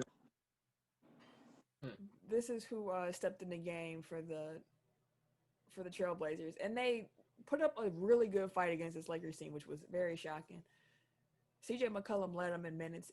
He played 46 minutes during that game. Smash your back. With a broken The back. broken freaking back. You had Melo out there, and you had Gary Trent Jr., and they both played 40 minutes in that game. So you had a heavy dosage of them. Then you also had Nurkic, who was out there for 37 minutes. Those were your start, like those were the Iron Men of the evening. You also had Hassan Whiteside out there, Anthony Simons, as we mentioned, Jalen Horde, Mario Hezonja, and Jalen Adams. He got 2 minutes. Damn. So You get 2 minutes in an elimination game. It's only 9 people on the squad. I mean, they called him up from the G League right before the bubble. Like, Damn. y'all won. So y'all into the second round, as we mentioned. Wasn't worried about it. Wasn't nobody worried. How y'all feel about it? How y'all feel going into the second round? They don't know who they playing yet. Yeah, I don't know who we're playing, but I'm confident. But we definitely got some work to do. Who would you prefer to play? Houston, okay. You said Houston. He said Houston last week. After No. watching how Russ looked in that game last night, I was can just saying, understand. I can't deal with Russell, dog. I want to see that for 7 games, dog. I'm sorry. Man, Russ been looking poop. Yeah, Dude. he was terrible, bro. He lost me some monies, dog. He got all the energy, bro. We don't have no point guards, bro. Who gonna chase this nigga, bro? No, bro. I'm sorry. I don't know. Caruso would chase him. Man, Caruso gonna get left behind. I mean, Caruso be playing some defense, but Russ a Yeah. different type of athletic. Still, I don't know. I still feel like it'll be a better chance of us playing Houston because they small. So I'm gonna go Rockets. And Chris Paul. Everybody keeps saying that, but they keep Chris Paul giving been playing fits. amazing, yo. And good point guards, we do not play well against. so you yeah. Yeah, Chris Paul. I'm not gonna lie. Chris They got Paul, a three-headed good point monster over there guards. with the guards. hey, Chris Paul want that matchup with LeBron next round. Yeah. He want it. Mhm. He's like, Melo got his turn. It's my turn now. We doing this. I want this. It's Yeah. wild when you consider that they traded Russ for Chris. Mm-hmm. Get up in his the same spot. redemption, dog. Oklahoma made the right decision. But they will give the Lakers a fit too. Just in Like- different way. Each team is gonna give them fits in a little different ways. Like it's gonna be a tough second round matchup, regardless of who come out of it. Like if I was LA, I would be more worried about Houston, to be honest. Like I know that they're small, but like they're used to playing small, so it's not even Yeah, they should. it's not like they get abused in They the post play- anyway. They play hella So, fast. They do play really fast. Yeah, and they shoot a lot of threes. So like if they're hitting their threes, which I mean like it's basically a story of their team. Like if they hitting a bunch of threes, like they can beat anybody. Yeah. But they can also go historically cold. Oh. So Elimination game. No threes falling. Just bricks. Brick. Bob the Builder. Brick, half a brick. Yeah, so we'll see how it goes. And then lastly, we got the Clippers defeated the Dallas Mavericks 4-2. Clippers Paul George said he talked to a psychiatrist after a slump before Game 5 breakthrough. He said, I underestimated mental health. Honestly, I had an anxiety and a little bit of depression. Being locked in here in the bubble, I just wasn't there. I checked out. Also, Lakers' Danny Green on the mental health challenges on the NBA bubble. The bubble is as good as your play. If you're not playing well, the walls are going to close in. You have nothing to do but to look at social media all day, and they're doing is bullying you. That's Kind of fair. what I said last week. Like, I feel like it amplifies. Like, if you're playing well, like it feels like the greatest thing ever. If you're not playing well, like it can just like ruin you mentally. So, and it can snowball. And it's harder to get out. Because you got to think what we do when you're trying to fall asleep. You just have your phone in your hand. Yeah. So you just all these tweets and all that. Yeah. Mentions on fire constantly, 24/7. Exactly. Ain't enough block buttons. No, it ain't. That's just turn your phone off. Just you and your thoughts. Yeah. And social media. And how And the you whole ain't world got- think you trash. And You you don't ain't got got no family. Yeah, you Exactly. ain't got no family. Yeah. Family, you don't have Yeah, I can see distractions. it.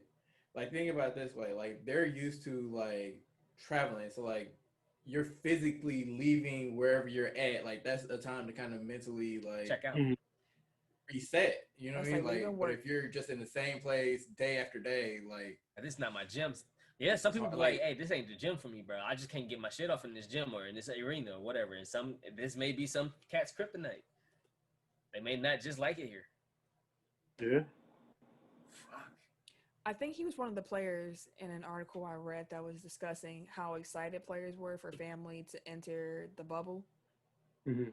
One player, I believe it was Paul George, but if it wasn't, it's an NBA player that said this about families coming into the bubble. But he said that he couldn't wait for his girl to get there.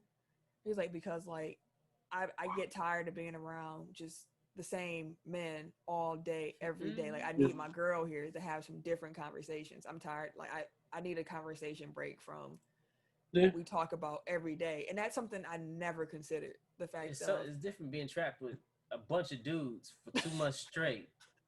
So I'm about to It's say, different. It's different. you're like you scarred that military You get so stuff. tired of that shit, guy. Them motherfuckers, I was so mad. I was so angry. All the time. Oh my god. Yeah, I And you never got- thought about that. Yeah. You got the alpha males, you got the egos. That shit start playing. You got the petty games. Like I said, a lot of these cats are still in their early 20s. Yeah, and they young. Mid-20s. Yeah. They ain't got the mindset. You think about all the 24-year-olds you know, 23-year-olds you know. Shoot, think about yourself at 24. exactly. And Reckless. they rich. Yeah, how good thing ignorant about- you can get. something as simple as like you can't even leave and like take a drive somewhere. Like Yeah. you're literally stuck in the same like I don't know how many acre compound for 2 months now. Yeah. Yeah, see, the Morris twin that just stepped on your ankle and shit tomorrow. Fam. Walking in the lobby, you want to be on site. Which Marcus brother is that? That's on the Clippers. Because Marcus was out for Luka. Like, Dirty, bro. He always been dirty. Yeah, that was some hoe shit. Yeah. and then Bleacher Report had actually posted a picture where they asked Luka, because before they asked Luka when he stepped on his foot the first time, I should say second time, because the first time the thing that happened was what got Porzingis kicked out of game 1. Anywho, when he stepped on the back of Luka's foot and like his shoe was coming off and whatnot, the reporter asked him if he thought that was intentional. Do you think that, Marcus was out to get you? And Luka's response was one of those responses where it's like, I want to say yeah, but I'm not going to tell y'all yeah. And he said, what do you think? I would like to think that it wasn't on purpose, but what do you think? This is me paraphrasing. That's the gist of what he said. Mm-hmm. This game happens. He runs up on him and karate chop him or whatever move that was. The back of the damn head. Like I was like, "What you doing, Morris twin?" And Power Ranger. right, like he a putty. Like come on, man. And after the game, Luka was like, "Nah, I know what kind of player he is. I don't want him to do with nobody like that. That ain't my type of flow." Fuck him. Marcus Morris got in the comment and said, "Crimea River clips in 6." Just he always been doing. Even when he was over in Boston, I'm like, bro, him and Marcus Smart used to piss me off, bro. They used to do the pettiest, forgot they were underhanded, together. dirtiest shit. And like, dog, y'all don't. You're like, refs, y'all gotta see this, bro. Like, y'all gotta see this, The dog. thing with Marcus Smart, I know we're not even talking about them, but like, I like the way Marcus Smart plays basketball when he's really just trying to play basketball and not trying to do all of the other extra little stuff that he does. Like if he could, because he is a great defender. Mhm. Like he is amazing. But if he could just cut out that dirty stuff, like he'd be. I would be able to publicly talk about my love for Marcus Morris, but now I can't because I continuously watch him do dirty stuff. Like I get it now. Like I get it. He got to clean that up, but. Marcus Morris. Like sometimes you just gotta fight somebody. Like, I'm sorry. Like you not gonna do that to me like for an entire series, or at least like as my teammate. Like I'm not gonna allow you to keep doing this to our team. Like I get it. Like the NBA family, all that. Nobody fights, but like no, you gotta put that dude on his ass at one point. Like. Because again, like it's not just like gamesmanship shit.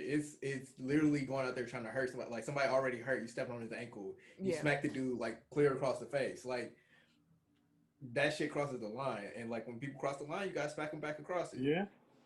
Hey, that's a word. That's a word. Smack him across it. Smack him back across that line. Because he's just gonna keep doing the same shit like until somebody stands up. Like. Well, Zebo said that shit to DeMarcus Cousins. Like the bullies get bullied where I'm from. Like seriously, like that's the way that you combat bullying is like you just gotta stand up to them because like they gonna keep pushing and pushing until you do. Yeah. Now, lastly, Utah versus Denver. Series Which is tied going on 3-3. right now. Game 7's going on right now. Denver is up 43-30. 46-30. Has this been the best series to you? I believe. Yeah. Donovan Mitchell and Jamal Murray have just turned this into a two-man show. My God. I was like, shit, fuck it. Just let him go one-on-one for game 7. I don't even care.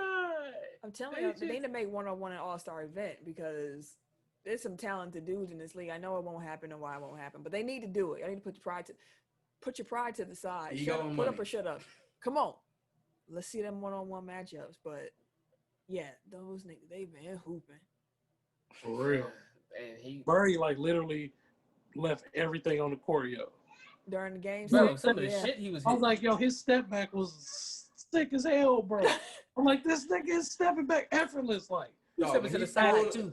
Did he do a step back 3 on a fast break with like 3-on-1? I was like, like that's when you know you feeling it. Like fuck it. He was launching that motherfucker. He was smacking that bitch. I'm like, come on, dog. The stuff that he was hitting, you like, where is this coming from? Every time it went up, he was like, that's dropping. That's dropping. Spider was pulling through though. Yeah, Spider was like Donovan Mitchell has been. He was pissed after they lost Game 6 when they walked up. He just kicked stuff over. He was balling though, for real.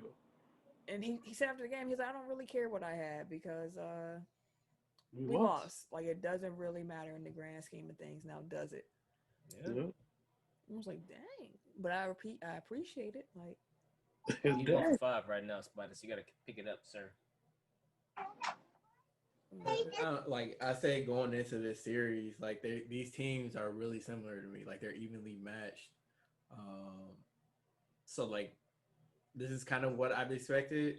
But it's been fun as hell to watch. Like facts. And the winner of this goes to play the Clippers, correct? Yep. Like both, like coming into this series, like I think it only happened like 3 or 4 times in history where a player got 50 twice within the same series, and Mitchell and Murray both did it in this series. So was that 40% of the all-time? 40% of the times that's happened in NBA history happened in this same series. That's wild stuff. That's crazy. And he was efficient too. Yeah, I'm gonna throw that out there. Efficient. Yeah. He shot who's the bigger threat 9 for 12 from 3 in Game 6. That's crazy. Locked in. 71%. 71% from the field. 17 for 24. Yeah. But you said who's the bigger threat to the Clippers? Honestly, the Clippers haven't looked great. If not for Luka's injury and Porzingis' injury, I'm not sure if they would even have made it to the second round. If Jamal Murray or Donovan Mitchell, whichever one of those springy point guards gets to the second round, if they can keep up the input that they were putting in the first round, they can give them some problems, especially because Pat Bev has been hurt. I'm not exactly sure where he is on his road to recovery at this point, but he hasn't looked himself in some time now. Those guards could give them some trouble. Jokic could give them some trouble. Big time. Gobert could give them some trouble. Gobert gonna give them all the fits and it's in different ways, but it's. I don't think the Clippers. Okay, I'll put it like this: the Clippers are the team that you expected all along to make it to the Western Conference Finals. Mm-hmm. But the way they have been playing is not at the level of the team that you thought. In part because Paul George has been struggling. Kawhi's looked amazing, by the way, but Paul George has been struggling. Pat Bev has been hurt a little bit. Lou's had a couple of bad games where he doesn't look himself all the way. And then you got these two teams who are battling the game 7. Like, they're going to be tired, but they've been playing at such a high level this whole time. I don't know if that's going to, they're going to be worn out or if they're going to be more geared up to go in the second round. But I don't think it's easy for the Clippers either way it goes. I had Denver coming out of this series at the beginning. They just got Gary Harris back in game 6. I'm going to still go Denver. And I think that Denver's going to be a really big matchup problem for them, especially if Jamal Murray keeps playing the way he has been. And Gary Harris can come back and kind of get back in the form, too. Yeah, get a couple games and get into the second round.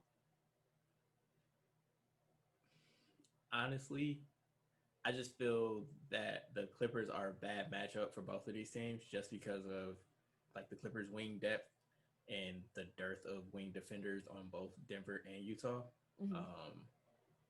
Like, I just feel like Kawhi is going to have his way with either team. And, like, Gobert being, like, shutting off the paint really isn't going to matter because he's just going to be surgical from mid-range. Like, I want to say, regardless of who wins, like, I think it's Clippers in 5. But, yeah, so, like, I kind of feel like watching this stuff, I'm like, damn, this sucks. Like, they're playing their ass off just to get buzzsawed by the Clippers in the next round. But like you said, like, they haven't played well necessarily. I just think this is gonna be like a matchup problem for whichever team. The one thing that gives me pause to that is I think that Jokic can kind of cook. Like, Jokic just kind of faded to the background a little bit in this Utah series, but that's mainly because, like, Murray's been getting this shit off. But I think that, like, a big kind of dominant offensive center can give the Clippers problems. Yeah, he could be a Clipper matchup problem while Murray has been a Utah matchup problem.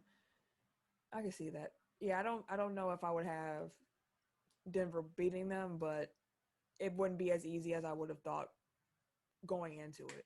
And they got Porter Jr. too. Oh, I forgot that Michael Porter been pulling. Has he been playing well the last couple games? They got bigs. That man's gonna get roasted by Kawhi. They better not. Oh, I mean, Paul Millsap's still there. They got Jeremy Grant still like, there. He gonna get paid. So they better put him on Paul George. That's their best spot. That's their best bet because Kawhi gonna be able to do whatever he want. No, if Pat Bev plays, like, because then, like, you don't have anywhere to hide Murray. Like, that's the big problem, the sneaky problem with Denver. Like, even going forward, like, can you defend well enough with Jokic, Murray, and Porter Jr.? Like, you got some can offense. only hide. So, you know what I mean? Like, you just gonna have to try to outscore everybody. But you can only hide them on so many players. Might not be a bad idea for him. Let's just see who can make the most buckets. Yeah, let's just see who can make the most buckets. But who y'all got? Utah or Denver? Who y'all got? I mean, we'll know by the time this comes out. I mean, given that Denver's up by 14 now, at least. But all these games have been tight. So, but I'm still going Denver. Yeah, that's who you had coming into it, isn't it? Mm-hmm. Denver's one of my favorite West squads. That's what I thought. Ken, what about you? And who did you have coming into it, if you remember? I had Denver because I feel like they're the team that can beat the Clippers. I just want the Clippers to lose. Fuck them. And then Eric, who did you have? I had Denver, and I still have Denver. Jamal Murray is down. I don't know what happened to him. Oh no! but he's holding his leg, I think. Pretty So- cool. I hope so. And even if Utah does lose this game, like I don't want to hear no 3-1 jokes just because this has been a good ass series. So Yeah, it's been a great series. and Denver's been playing their ass off. Like it's not like Utah is just like choke. Like Denver, if Denver wins, Denver beat them. Yeah. Yeah, they didn't lose. Like, you know, some people like, did they win the game or did the other team lose it? Like, Yeah. No, it's just been a good ass series. whoever won. We all won because we got to watch this series. Like Tim, would you take us through some transaction personnel and injury news, please? Oh, Yeah, he real banged quick. knees. So, injuries, NFL. Eagles left tackle Andre Dillard will miss the season with a biceps injury suffered in practice. Charger star safety Derwin James is likely to miss significant time with the meniscus injury he suffered during practice. That sucks. Yeah, James was expected to be a Defensive Player of the Year candidate and will now have to wait and see when he will be back on the field. He's also a big reason, or was one of the bigger reasons why they was able to help with their pass defense, because they got Bosa and them up front, Bosa and Ingram up front. You had James in the back, so their pass defense, and you got Casey Hayward on the outside, so they had a pretty decent pass defense. They just couldn't stop the run.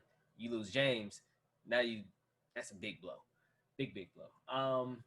Ohio State senior defensive tackle Haskell Garrett is in stable condition after he was shot in the face early Sunday in Columbus. Now, that ain't a traditional sports injury, but like, They say something in the My cheek, goodness. and it went through both cheeks. are you serious? Yeah, I seen that when that popped up. I was like, "Woo!" Yeah. And he's a big boy because they showed a picture of him. I was like, I can't "Bro, imagine the pain of getting shot in the face. Like, I mean, getting shot itself Yeah. looks painful, but like getting shot in the woo. Man, so wherever they was at, they was able to shoot him through both. Like, woo! That's tough, but I hope he heals but up. he's in stable condition. Yeah, heal up, young man. The Columbus PD is not providing any more information at this time. Transactions, the Jacksonville Jaguars. Ooh, They boy. get on my nerves. Jaguars agreed to trade franchise defensive end Yannick Ngakoue to Minnesota for a second and conditional 5th-round pick that can go as high as a 3rd-round pick. Jaguars get a 2nd-round pick in 2021 and conditional 5th-round pick in 2022. The Vikings get Yannick Ngakoue, who's also a defensive end. He will rework his 1-year, $17.78 million franchise tender to complete the deal. He's considered one of the best up-and-coming defensive ends in the league. And the way that Jacksonville just be getting rid of talent is wild to me, bro. Like, they have these high draft. They worse than fucking Philly. They're like fucking Philly. They're fucking Philly of the NFL, bro. They get these high-ass draft picks, get these cold-ass players. You fucking just let go of Leonard Fournette. Like, he was a 4th or 5th pick in the damn draft. He was cold at LSU. He gonna go somewhere and get his shit off. Chicago, we talked about him already. You just gave it. Well, you got a nice little chunk of change back, but Jalen Ramsey, let that motherfucker go. Like, bruh, Ngakoue here, and then y'all built the damn defense. 3 years ago, y'all was 1 game away from the fucking Super Bowl. Yeah. In that time, y'all dismantled that defense that was the top 5 defense, and ain't did shit on offense. All y'all had to do was correct the quarterback. Y'all was a quarterback away. A quarterback away. This is how you don't run a franchise, folks. This is how you don't. Anyways. Is Doug Marrone still their coach? I think so. I'll double check, but because I know it ain't. It is. No, it is. It's Doug Marrone. Like, The he's not a Vikings good defense- enough coach to be getting rid of all this talent. Like, The Vikings defense is scary. Like, the Jaguars are getting a bunch of draft picks, but it's like, what are y'all going to do with them? Like, y'all had talent already, and y'all didn't really do too much with that. So what makes it seem any different that you'll... Oh, they grew him real good, and then they give him away. I mean, they don't want to pay him, but I can, like, they don't want to pay him, but it's like, these guys are worth it. Like, it's not like... Allen you know Robinson. what I mean? Like, it's not the same. And now the Vikings got freaking... They got Harrison Smith still. Danielle Hunter still there on the other end. They got Eric Yeah. Kendricks. Anthony Barr. Then you got Anthony both the Harris. safeties. You got both the safeties. And now yeah, They still got the Vikings Yannick. still choke. 2 on each level. the defense in Minnesota has never really been the problem. Like, No. like it's Quarterback. Exactly. Mm. This don't We'll make me see. feel no better about Aaron Rodgers. I can tell you that. But yeah, we'll see how it goes though. Now the Bears really about to finish last in the division. Yeah, I'm sure. Damn, what about Detroit? I just had to say that because Cam was here. That's all. Right, man. Yeah, blatant disrespect out here. Sorry, So sir. all these damn divisions in the NFL, and they had to send them to Minnesota. Right. Right. And only for a second. No, he's Second going and the fifth. man. I'm like, damn, that's all it took to get a bona fide pass rusher. The fifth could go Anyway. as high as the third, though, if certain conditions are met. He'll be If worth it. conditions are met, it'll be worth it. He'll be worth it. The Bills released veteran kicker Steven Hauschka along with punter, I don't know that motherfucker. Lachlan Edwards. Cool, thank you, sir. LSU star Jamar Chase, the nation's top wide receiver, is expected to opt out of the season and declare for the 2021 NFL draft. Ain't mad at you, sir. Chase is cold. He probably gonna be the first receiver off the board. He is cold. That's what I don't get WWE. by, like, what's the Justin Fields? Is that the quarterback from Ohio State? Like, he riding so hard for a season. It's like, bro, you are like a top 5 pick now. Like, you can only go down from here. You know what I mean? Like, chill. Sit your year out. Like, I get it. You love football, so like you want to play. Maybe he's Like, riding for his brothers. You know, his brothers ain't got a chance to be in the top 5 pick, but you know they want to play football. He down for his. I hear you. I hear you, but I hear you. Bosa sat out Ohio State. He was like, as soon as he was about to get hurt, he's like, you know what? I'm good. I'm not playing the rest of the damn season. They shunned his ass that whole year for doing that. And you know what? He just got paid. He just got motherfucking paid. Bosa. He gonna get paid too. Cause that nigga cold too. Like they gonna get their money, bro. Like at the end of the day, it's a long-term investment. Yeah. This is a long-term investment. They got $1 million insurance for a reason. I hear you. WWE and Mauro Ranallo are parting ways. I love Mauro. His future endeavors. Yeah, I think he might just be trying to get out of wrestling or something because That man be trying to bring in all the pop culture all the time, and it All don't be the words. necessary. all the words too. What a body slam! You might want to whop. Like that doesn't make sense right now. Why are we talking about whop? You just trying to make it. And just like Cardi B and Megan Thee Stallion, he just whopped him all over the room. Like what, bro? You are wildin'. where's the mops? He's slipping and sliding all over him. But he Where's do the boxing mop? though. I don't know if he's going back to boxing, but He never stopped doing He never boxing. left boxing. Yeah, he never stopped doing boxing. So we can still I think I catch saw a him. thing where he was like focusing on like his charity work and like mental health awareness and all that stuff too. So That's fair. That's tight. but yeah. And MLB trade deadline. So there was a lot of trading going on. There was more active than a lot of people expected it to be. But the main storyline here is San Diego Padres realized that they got a shot at actually winning the shit this year. They hot as shit and decided to go all in. So they ended up picking. They had so many trades that day. Main thing is that they picked up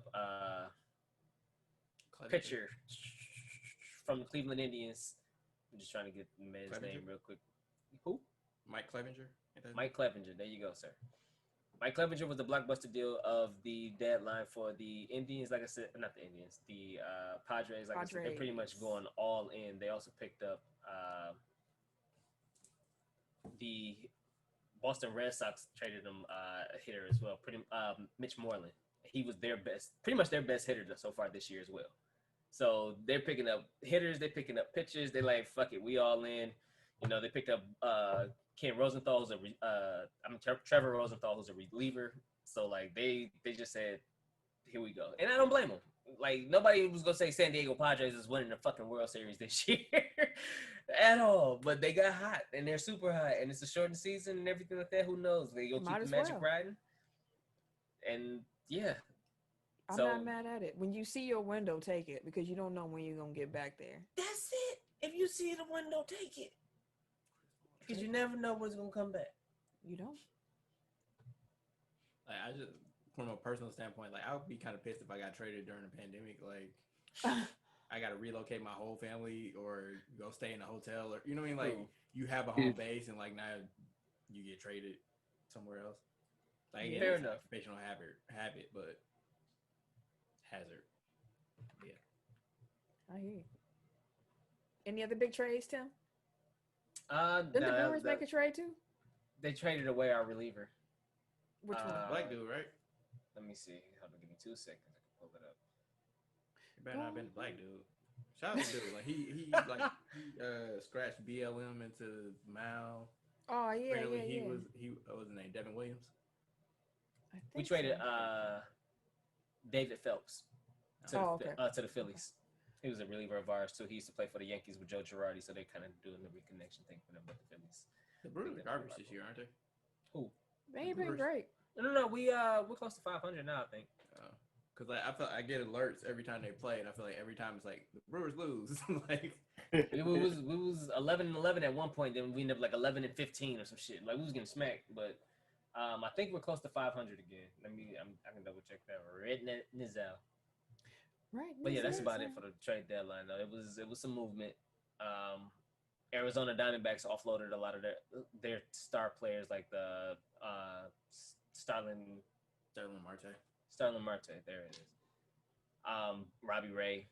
So it was Arizona selling and the Padres buying. Got you. All right. Well, Payback took place this weekend because WWE seems to think that having pay-per-view a week after another one isn't a bad idea. And they did it.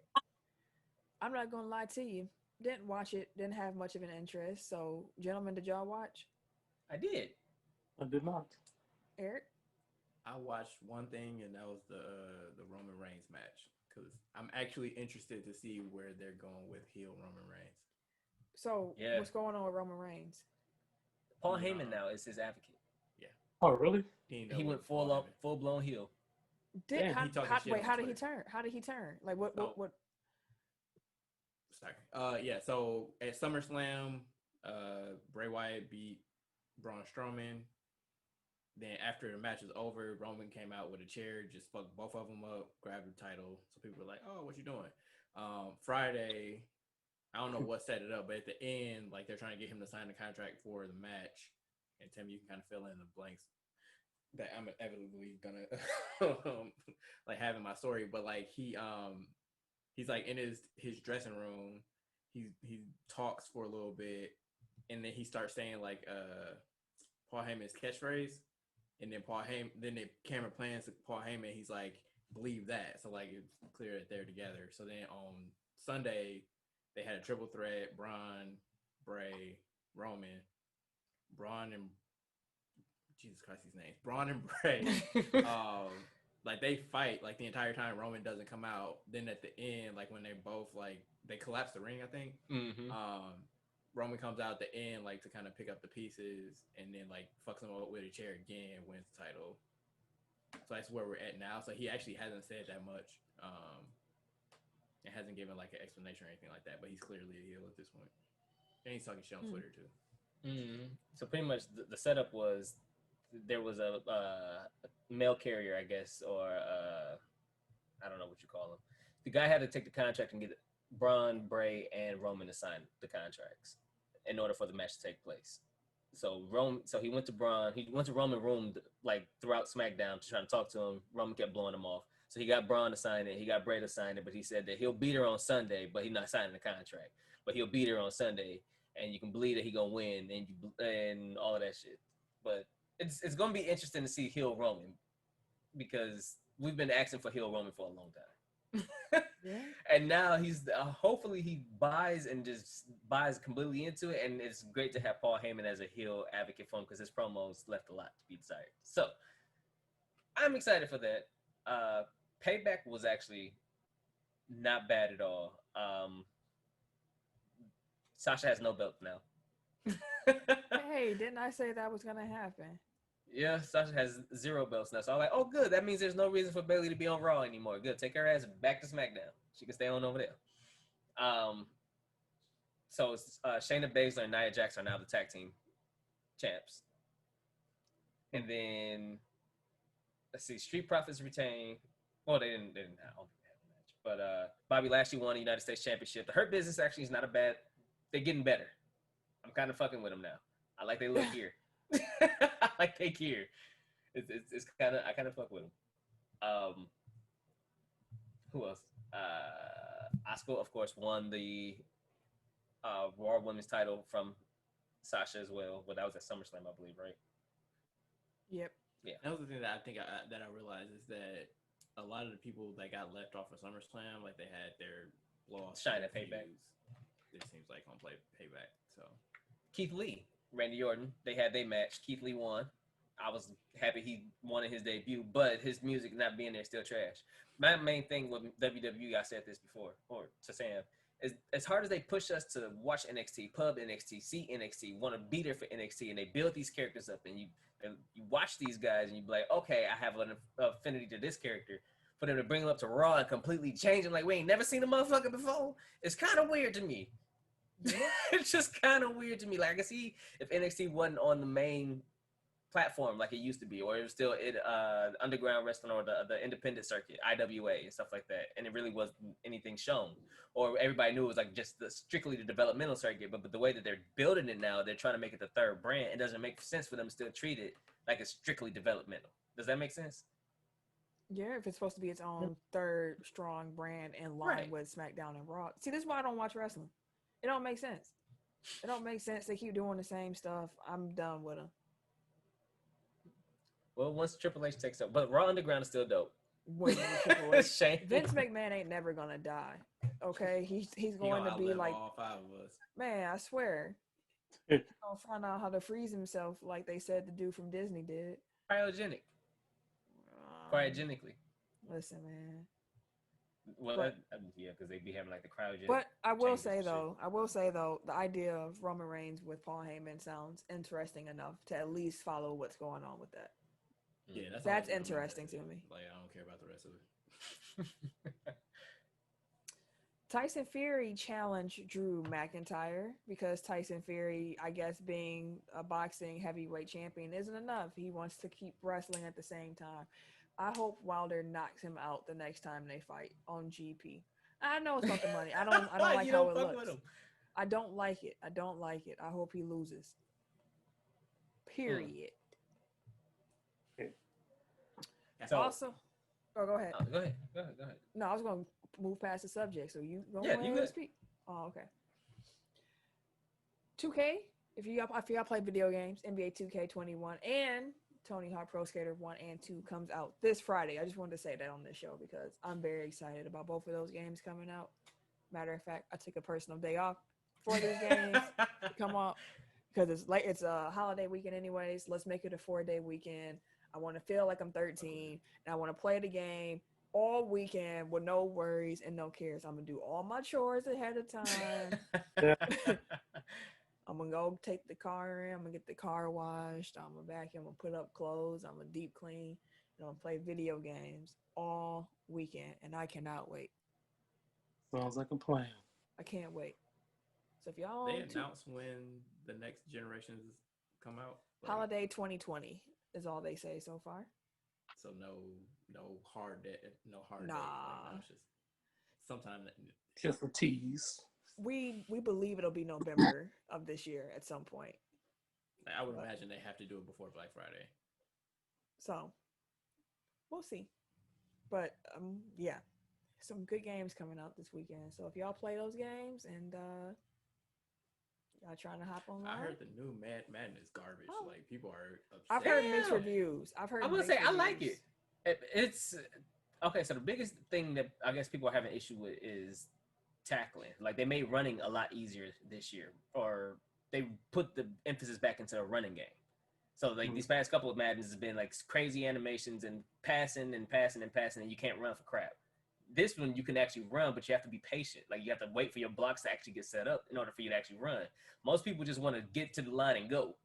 So a lot of people feeling like it's crappy. You can't get the animations. They're trying to throw under pressure, but they can't.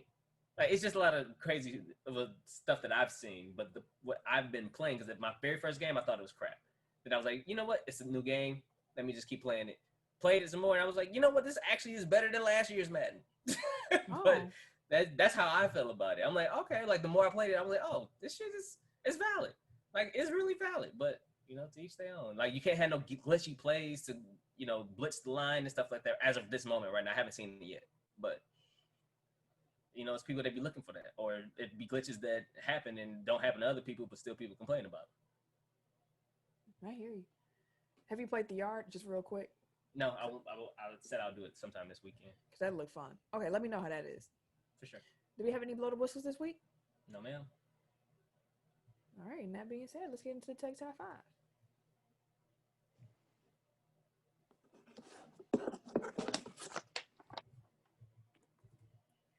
All right, last week's Tech Top 5 was Top 5 Kobe highlights.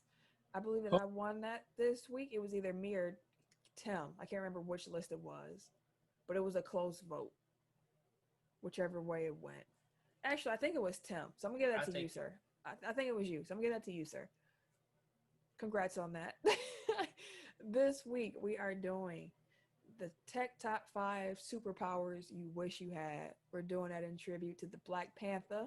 So which superpowers do y'all wish y'all had? For sure. Tim. Before Tim even read off his list, like, we know exactly what number one gonna be. Oh, for sure. You already know. Super speed. Number 5, I got rapid regeneration, like the healing ability of Wolverine. Oh, see, I have that on my list. I just put Wolverine powers. Rapid regeneration and Wolverine powers. We got some other shit. Number 4, I got super strength. Okay. Wouldn't mind picking up a car or two every now and then, flex on a I don't motherfucker. think you need to be picking up cars. Pick up a car too with my pinky and my index finger. Like, fuck you talking about? It's gonna be a booster and shit. Like, just go cars, pick Right. them up and run off with them. Number 3. My list disappeared. Oh no. Number 3, I got super intellect. So like when I say super intellect, I'm thinking like Lex Luthor or Mastermind, something like that. Number 2, I got telekinesis. That's more my shit shit. with my mind and shit like that. That'd be dope. what Shit. you- Turn the fan on and shit. You know what I'm saying? That's my shit. And number 1, super speed. But you already knew that. You already knew that. I'm gone. And you already knew that. Eric, what you got? Yeah, so at 5, y'all know my personality. I like to just disappear on people. So invisibility. Would be my number 5. 4, like I said, Wolverine power. So I'll call it rapid regeneration is what you called it? Yes, sir. That's what it is. Let's go with that. 3, intelligence, like you said, the super intelligence. I just want to be able to like compute like all permutations like instantly. Yeah. 2, we got teleportation. I thought about doing flying, but if I can just be like, That's the same thing. show up somewhere Save else, some time. right? Like, let me be able to teleport. And number 1, at first I put white privilege, but I'm gonna go with money. Hey, Nigga here. that's my honorable mention, bro. That's my honorable mention. Wait, bro. You said Batman at what? finest, bro. What was your number 1? I was gonna say white privilege, but I'll keep it PC and I'll say money. So I just want like all the money, so I can like. Oh, you want skate through, the Batman money? Yeah, basically, Yeah. like I can Or just Tony find my way Stark. out of every problem. By You know, yeah. We just go put white privilege on here for now. This motherfucker here sounds That's like white privilege. funny. I'm here for that. That's funny. That definitely is my honorable mention.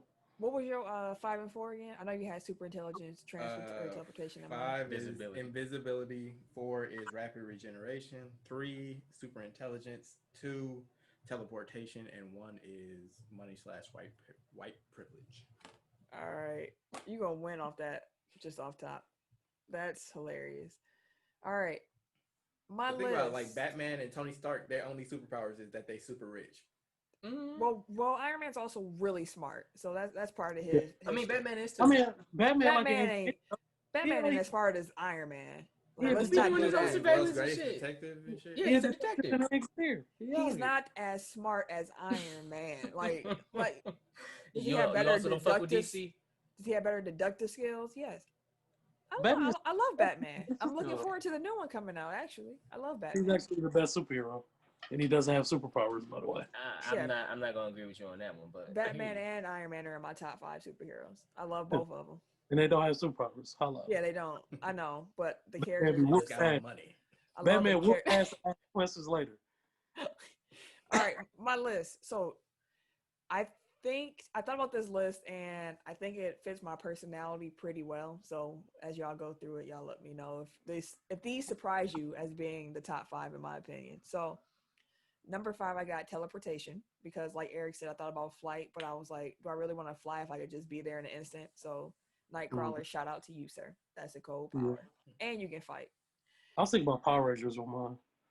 Oh yeah, how they used to use their little belts Yeah, and they would they- hit It's in more the no. Yeah. That was the No, they had the watches. little Oh, the watch. Yeah, little watch. Yeah. That's right. Number Like 4. we really got those now. Oh, what though. the- Right. Low key.